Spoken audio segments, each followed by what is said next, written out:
Nanofana sy nanolotra fitaovana fanodinana vary ho lasa akora azo anaovana zavatra hafa ho an'ireo vehivavy tantsaha ao Ranobe ny fikambanana Farm hanampiana ireo vehivavy hampidi-bola.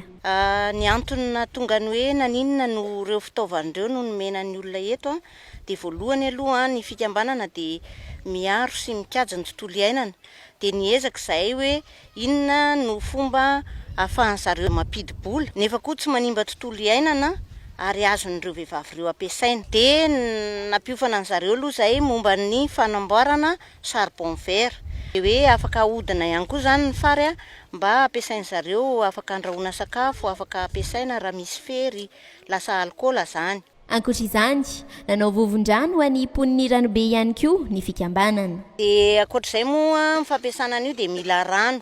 Dia tsapako nefa fa ny olona eto sahirana ihany amin'ny rano. Moa le rano tsy maintsy ilaina amin'ilay fanamboarana fanodinana an'ilay fary dia nanao an'io vovon-drano io ho ampiasain'ny fokon'olona sady ampiasaina amin'ilay tetikasa. Manoloana izany, nitondra teny fisaorana ireo fikambanam-behivavy nahazo tombotsoa amin'izao fanomezana izao. Misaotra ny krado izahay lahy fa ny azonay dia zavatra nilanay aminy fa zahay nilan'ny reto fagnodigna fary reto fa namiandro izy anay ilay masiny retoa agnodigna fary.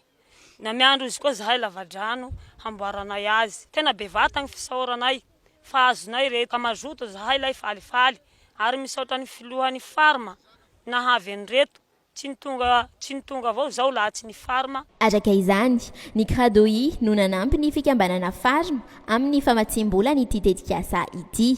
Teto ihany koa dia niantso ny fitondram-panjakana ry zareo avy ao amin'ny fikambanana Farma mba hijery akaiky ny vehivavy tantsaha manoloana ny fiovaovan'ny toetrandro izay miteraka olana amin'ny asan'izy ireo.